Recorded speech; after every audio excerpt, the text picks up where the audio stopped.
हम लोग कल एसएसपी साहब के पास जाएंगे, हम एक पत्र देंगे, उसके बाद डीजीपी साहब को मिलेंगे। इस प्रकार की जो कानून व्यवस्था खराब कर रहे हैं उत्तराखंड में, उनके पास सख्त से सख्त कार्रवाई की जाए। और इसके बाद तत्पश्चात हम उत्तराखंड के मुख्यमंत्री जो कि बड़े बड़े मंचों से कहते हैं कि मैं पूर्व सैनिक हूँ, पूर्व सैनिक हम कभी बात हैं, पूर्व सैनिकों पर जो भी अगर कोई उनके कोई समस्या है, उस समस्या के लिए हम खड़े हैं।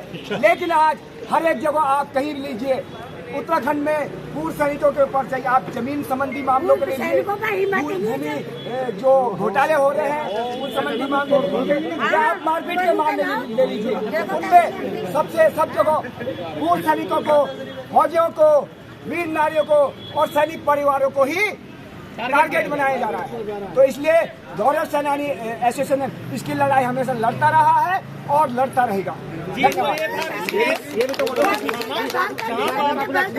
आशीष और उसके परिवार के साथ कुछ लोग मारपीट करने वाले, ये बताया गया कि कोई भी पारंपरिक तौर से गढ़वाली या कुमाऊनी या पहाड़ी उसमें नहीं है, बाहर के लोग हैं। बाहर के लोग इस देवभूमि को हम लोग कहते हैं अतिथि देवो भव। भूला पहाड़ी भूला इतना भूला हो गया है कि वो केवल मार खाने और वोट देने के लिए पैदा हो रखा है। ऐसा होना नहीं चाहिए। वो जमाना चला गया जब औरंगजेब के जमाने में कहते थे लोग पहाड़ों में आए, उनकी तो हाथी घोड़े की सेना थी, वो चल नहीं पाए। आज बुग्याल तक सड़क है। मुझे बताइए, अब आप सेल्फ डिफेंस और कानून का सहारा लोगे या फिर कहीं भागोगे? भागने की जगह भी बता देना, ऐसा होना नहीं चाहिए। बीजेपी का भागता है इसलिए पिट रहे हैं जी। जय हिंद।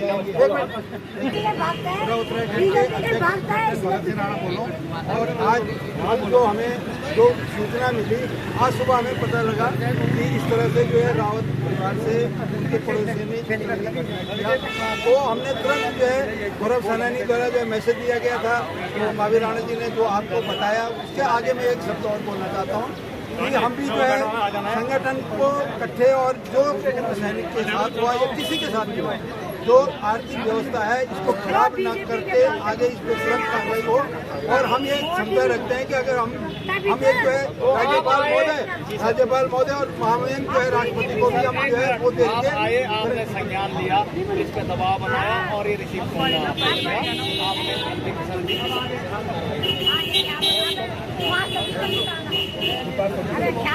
गौरव सेनानी है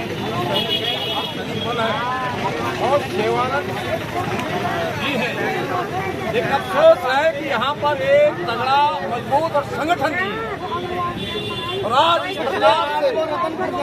प्रकार से घसीट कर एक फौजी को, जिसने कि अपनी पूरी जो जवानी है वो सेना में व्यतीत की और भारत देश के उससे अपने को बचाया, देश को बचाने का प्रयास किया। लेकिन आज रिटायरमेंट होने के बाद वो अपने को नहीं बचा पा रहा है।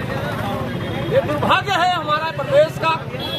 प्रदेश के जो हमारे मुख्यमंत्री जी हैं वो अपने वोट के लिए सैनिक का बेटा कहते हैं। हमारे यहाँ सैनिक कल्याण मंत्री कहाँ है? क्यों चुप है वो?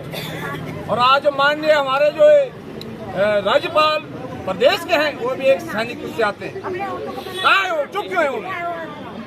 क्योंकि ये एक सैनिक उस पर एक सवाल है, क्यों ऐसा क्यों?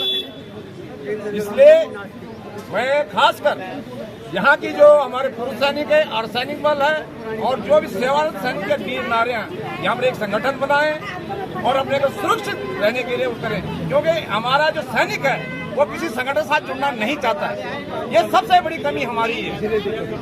और आज यही हालत तब होती है जब मार खाता है, तब उसके साथ कोई नहीं जाता है। इसलिए मैं आह्वान करता हूँ आज यहाँ से जितना भी यहाँ पे हमारे गौरव सेनानी है, अर्धसैनिक बल है, चाहे वो वीर नारियां हैं, चाहे वो सेवारत सैनिक भी है, वो एक संगठन यहाँ पे हम यदि बनाते हैं उसके साथ जुड़े और अपना मजबूती के साथ हर जगह अपना दबाव दिखाएं।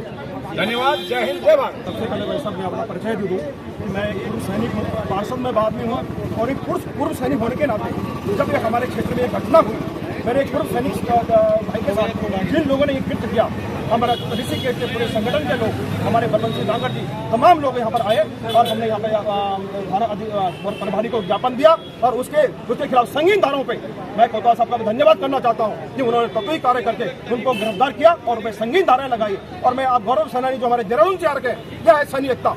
मुझे बड़ी खुशी होती है कि हम सबसे पहले हम सैनिक हैं। क्या ताकत है किसी सिविलियन की कि हम पे किसी हाथ उठाने की?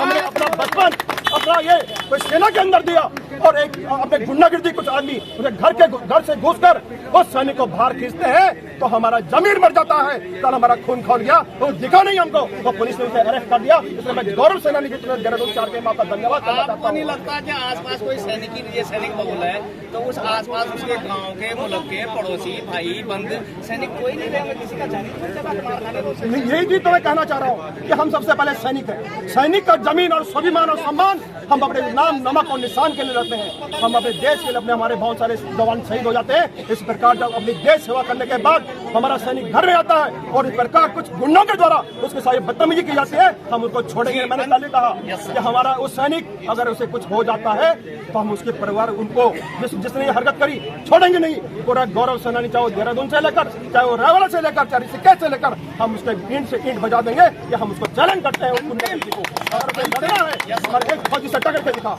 अंतिम और चुभने वाला सवाल, अग्रवाल जी जो पहाड़ियों को गाली देते वो यहाँ के एमएलए हैं, पासवान जी यहाँ के पार्षद जी हुआ करते हैं, तो उसके बावजूद हम लोगों को चलकर रतनपुर, प्रेमनगर, धर्मपुर से यहाँ आना पड़ता है। क्या सब बिके हुए, सबका जमीर मर गया या पैसेबाजों के आगे सबने सरेंडर कर दिया? बताइए। मेरा यह कहना मतलब है कि हमें राजनीति से उपकर कोई किस दल में जुड़ा हमें कोई मतलब नहीं है, पर हम जो सैनिक हैं, सैनिक सब एक है और जो भी गलत काम करेगा हम खुलकर उसके विरोध करेंगे। उसमें कोई भी हो, सैनिक के प्रति सैनिक के सम्मान के लिए आज हम सब लोग खड़े हुए हैं। जो गलत करेगा उसका विरोध करेंगे। किसी का नमक खा लिया, किसी के नीचे हाथ है, किसी के पैसे के प्रभाव में है, तो क्या जमीन त्याग दे? फौजी का जमीन कोई खरीद सकता है? खरीदा ही है नहीं तो कितने लोग कितने लोग खड़े हैं? ये तो हम तो कितने लोग अगर आप देहरादून से आए हैं किस लिए आए हैं?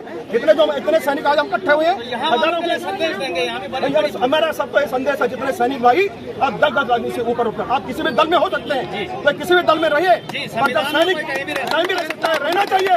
और जब सैनिक एकता की बात होती है हम सबको एक होकर जैसे आज हुए हैं, हमें सैनिक एकता की सम्मान के किसी भी सैनिक का सम्मान नहीं गिरने देंगे। हम इसलिए उनको चेतावनी देना चाहते हैं। जी, तो ये था आज की घटना और ध्यान से चलते हैं, लेकिन इसका मतलब ये नहीं है कि हम गांधी ही बने रहें, भुला ही रहें, बले ही रहें और हम मार खाते ही रहें। ये अंतिम मौका होना चाहिए आज से, किसी सैनिक के साथ ज्यादती न हो, तो बने रहें परिहार विधायक दल के साथ। जय हिंद। सैनिक एकता जिंदाबाद, जिंदाबाद। सैनिक एकता जिंदाबाद, जिंदाबाद, जिंदाबाद। सैनिक एकता जिंदाबाद, जिंदाबाद, जिंदाबाद। सैनिक एकता जिंदाबाद, जिंदाबाद।